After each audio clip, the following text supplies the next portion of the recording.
Yes. Okay. Well, hello, friends. Welcome to this Aries New Moon and solar eclipse meditation, and also a little bit of a talk, especially about the astrology.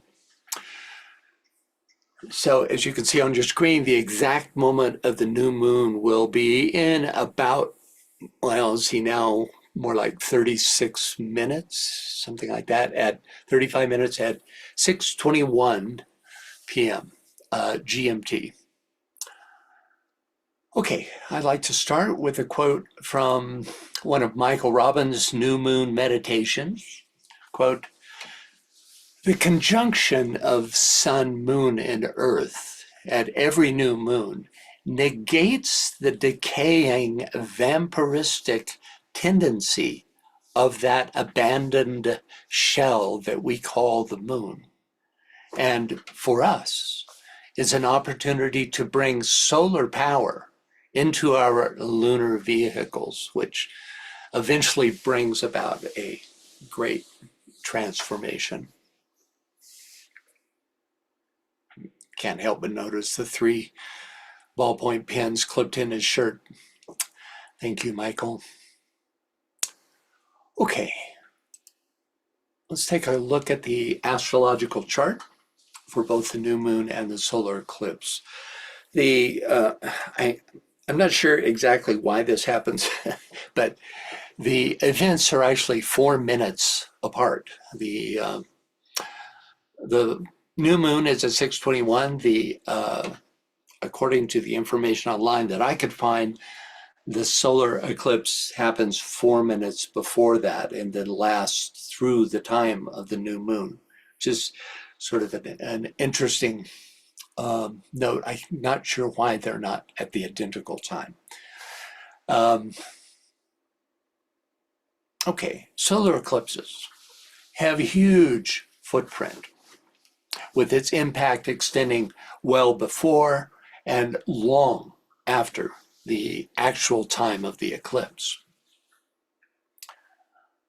And we're not talking about the time that the eclipse actually occurs in real time. That's about 4 minutes and I can't remember how many seconds, 20, 30 some seconds, where it's actually in that full eclipse. We're talking about the effect of the energy of the eclipse that has this huge footprint with this long period of effect. Today's solar eclipse comes just a couple of weeks after the lunar eclipse of the full moon on March 25th. In itself, pretty rare event to have them so close. The theme of that full moon lunar eclipse was culmination and closure, marking the end of some cycle, both personally in your groups and globally. The theme for this much more powerful solar eclipse is decidedly that of new beginnings. And we'll see this as we explore some of these conjunctions. This is emphasized by the fact that this eclipse takes place in Aries, the sign of new beginnings, and by the fact that the sun-moon conjunction is also conjunct the North Node, which represents our collective path forward, our collective path of growth. So these new beginnings begin to have this quality of this idea of a collective path of growth. The stellium also includes Mercury, the esoteric ruler of Aries. That's quite significant, thus giving it a subjective energy and adding momentum, direction, and mental clarity to these new beginnings, to this new cycle.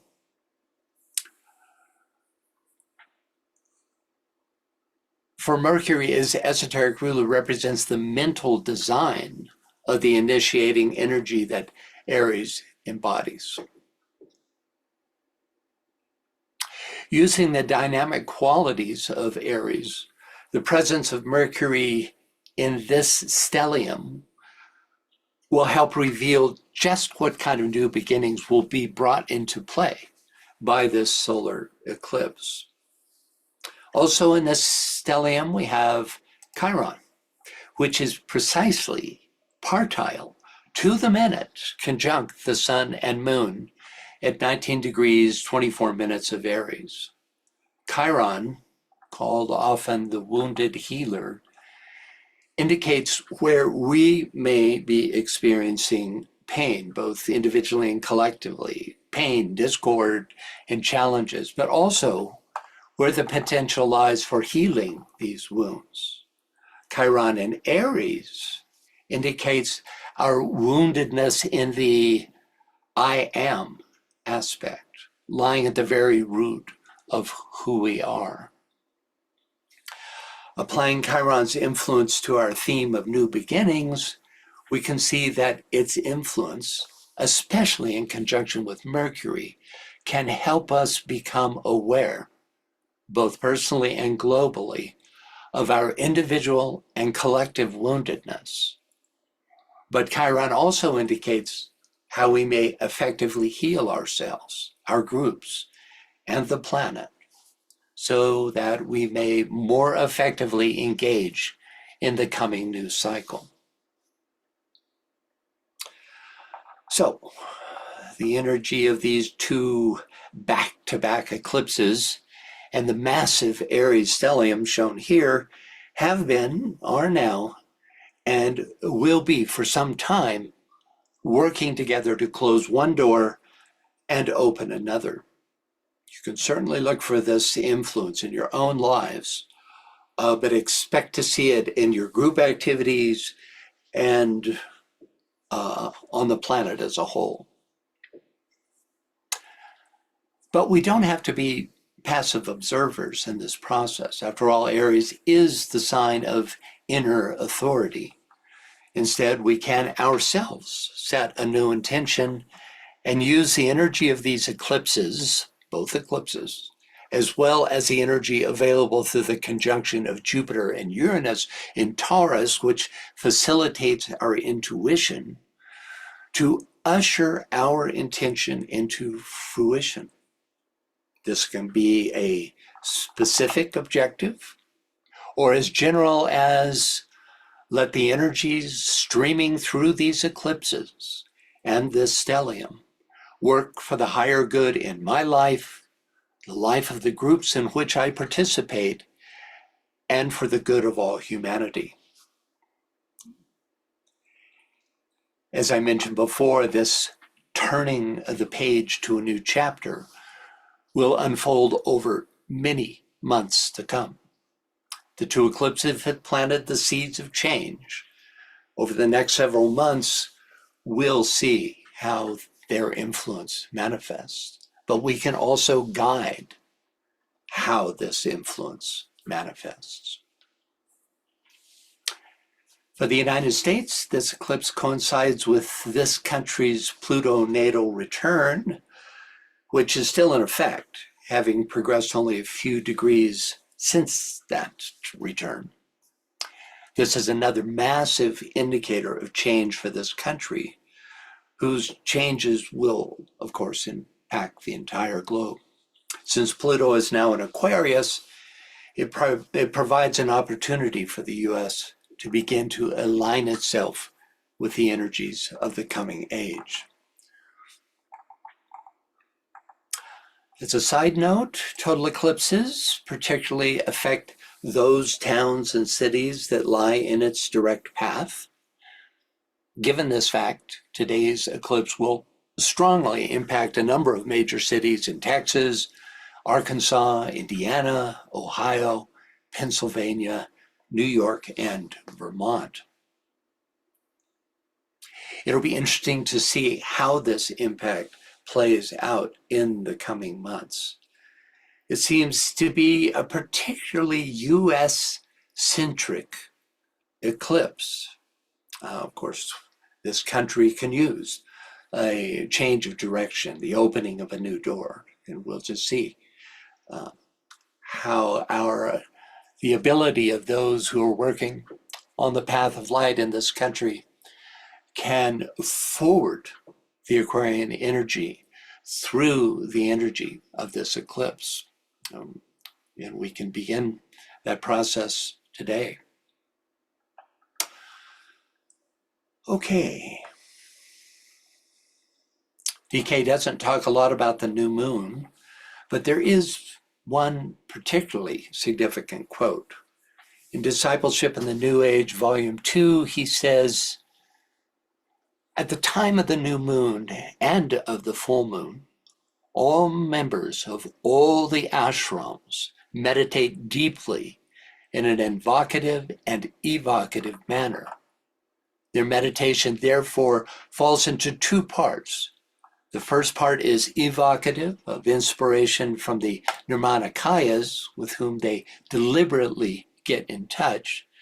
The second part is invocative of the new group of world servers, enables them responsively to come under hierarchical impression." Nirmanakayas, also called divine contemplatives, help forge a link between Shambhala and the hierarchy, whereas the new group of world servers link the hierarchy with humanity. Together, these two groups create a through link between Shambhala via the hierarchy to humanity. That's especially, we are especially oriented towards Shambhala during the new moon because of the emphasis on the will aspect. Okay, let's begin to focus on our new moon meditation. Just as full moons emphasize the consciousness aspect, new moons, as I just mentioned, new moon meditations tend to emphasize the will aspect. So let us get comfortable in our chairs and with spines erect, if that works for you. Regular breathing, regular deep breathing, which allows us to calm the physical and calm the astral and any emotions there.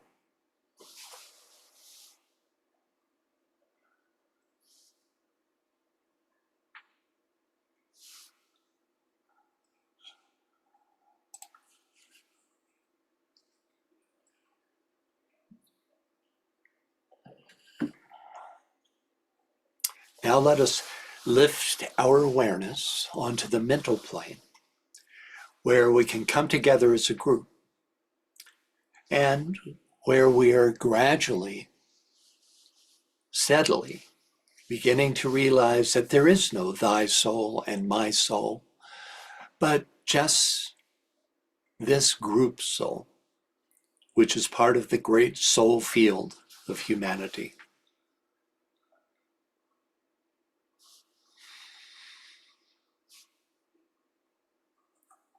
Let us as a group create a point of tension as high in the head and as high on the mental plane as possible.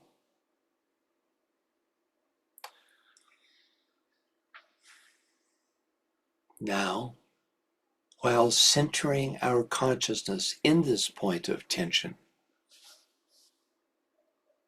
let us visualize a brilliant white light sweeping down from the group soul, burning away the illusions of the lower mind,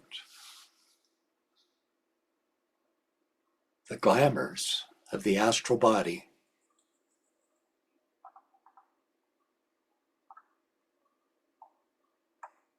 then continuing to sweep down into the etheric, vivifying and electrifying our chakras, which in turn purifies our physical bodies.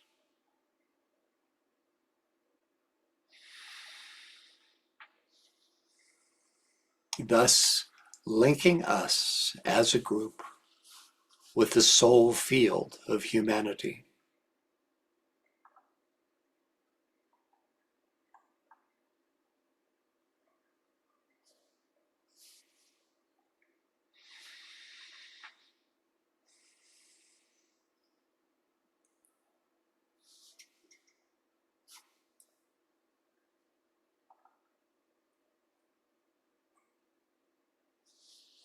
Now, let us intensify this presence by simultaneously doing three things. First, sounding the Om 3 times while, second, inwardly and silently intoning the second ray word of power, I see the greatest light, and third, projecting a beam of pure white light upwards towards Shambhala. So first, while sounding the Om 3 times, we will silently intone the words of power, I see the greatest light, while simultaneously visualizing projecting a beam of pure white light towards Shambhala. Okay.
Now, let us visualize that upward light being met by the light of Shambhala, the light of life itself.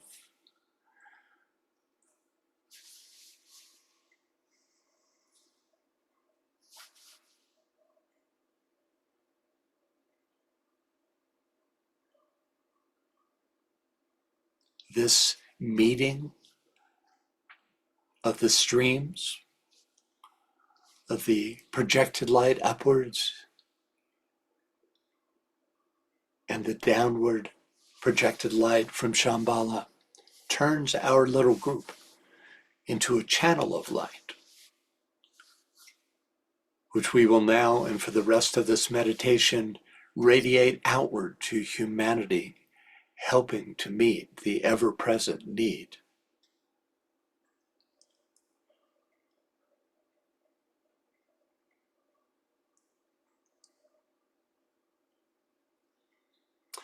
Now, while continuing to focus our attention in the head and in full awareness of the energy of the imminent solar eclipse, let us, through an act of the will, project the energy focused in the head down into the solar plexus while maintaining that focus at that high point of tension in the head.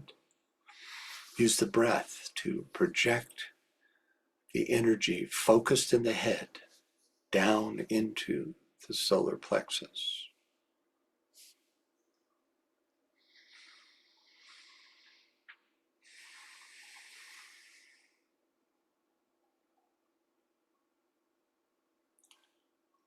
To facilitate this descent of energy, let us intone the following mantra.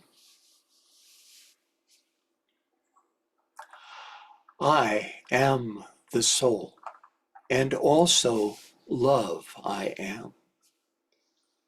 Above all else, I am both will and fixed design. My will is now to lift the lower self into the light divine. This light I am. Therefore, I must descend to where the lower self awaits my coming.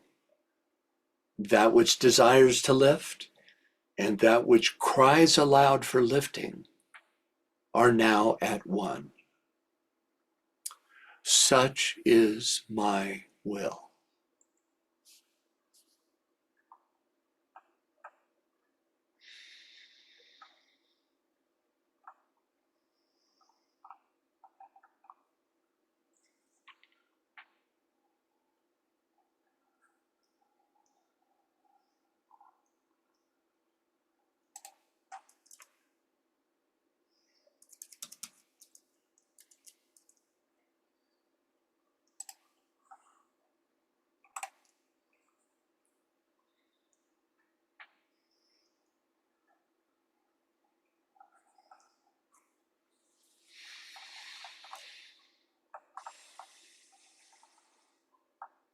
Okay, let us now turn our attention to the energetic interplay between the awakened and the awakening points within the solar plexus in preparation for their transference to the heart center. The lower point helps to synthesize the lower centers. The higher point aids in the transfer to the heart center. As we vision the energies of the solar plexus being carried up the spine to the heart center, let us again breathe out the Om into the solar plexus.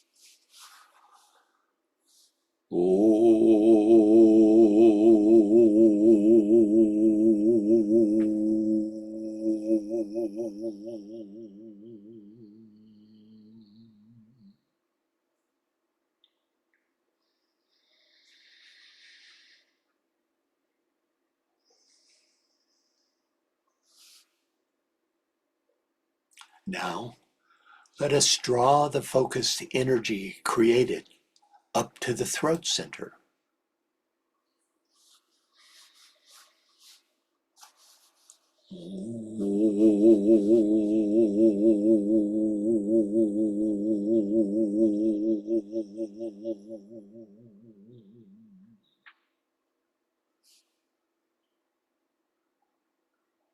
Now, on up to the Ajna center.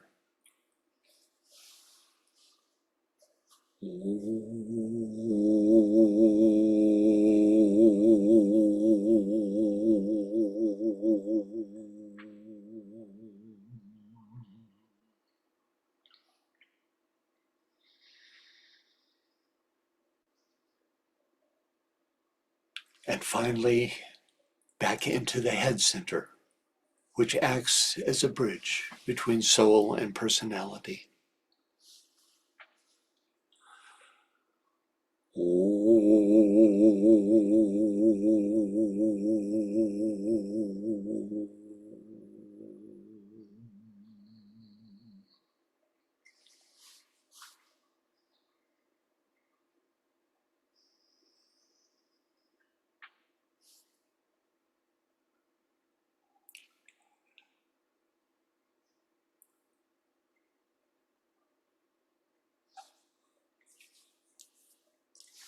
Using the will aspect seated in the head at this time of the new moon gives us an opportunity to plant a seed, to imagine some spiritual quality that you as an individual, we as a group, or humanity as a whole might benefit from.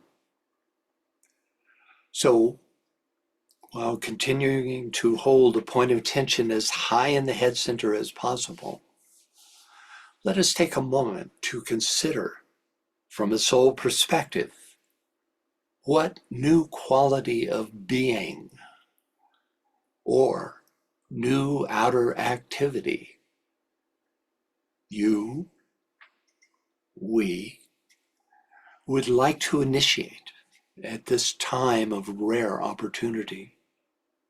Let's take a moment. what new quality of being or new outer activity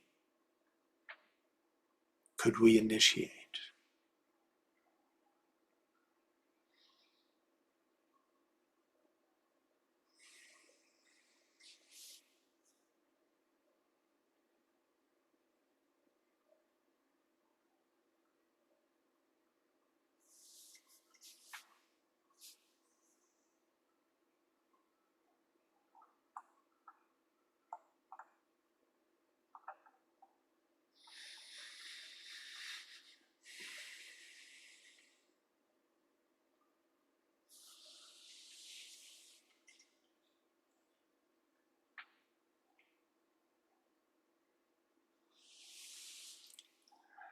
Now, let us visualize this quality or activity taking root. Draw in the energies of this new moon solar eclipse, now just minutes away, to help plant the seed of your vision for the coming news cycle.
Now,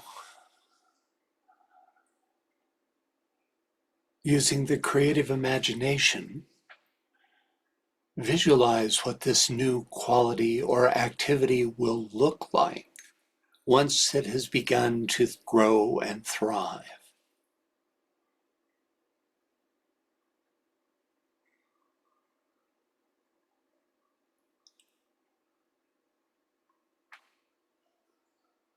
How will it influence those you intend to serve?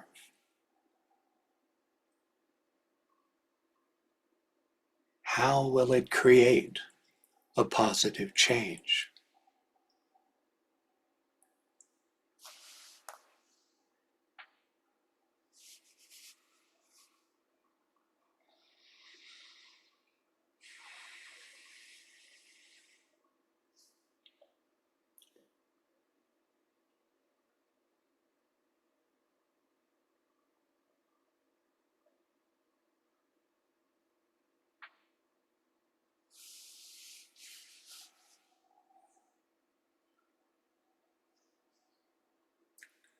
Now, let us imaginatively merge our individual visions of this changing time into a group vision. This is just an energetic merging.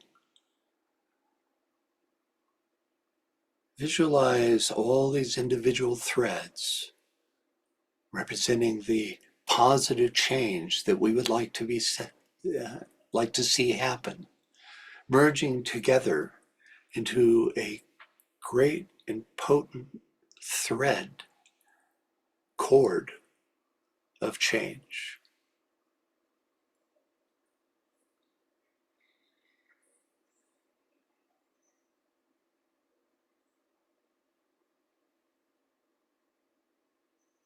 What occurs to you as you visualize this merging? How can our group intent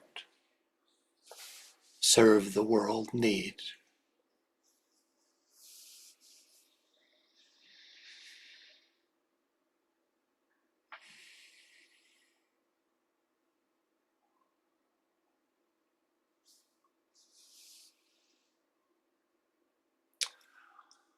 Okay, with that as our theme, and you can go back through these steps of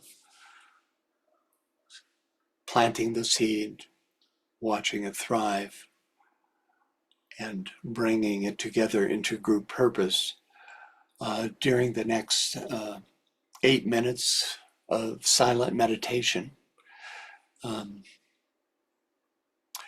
until the exact time of the new moon. And at which time I'll sound a quiet Om at the exact moment of the new moon. And then we'll end the meditation around 5 or so minutes after that exact moment. So we'll have now about let's see, 7 plus 5, 12 plus minute uh, meditation.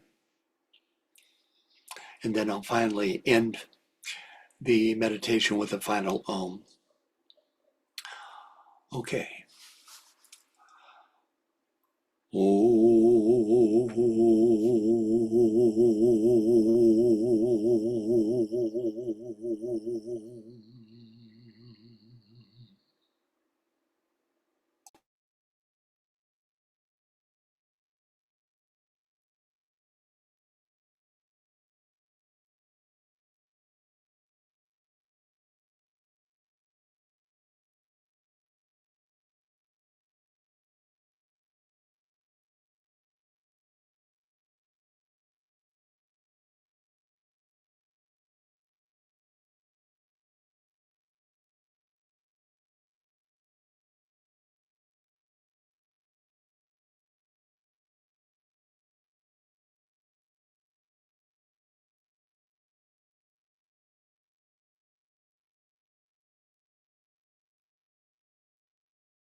Om.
Okay, well, thank you all for attending. We'll see you next time.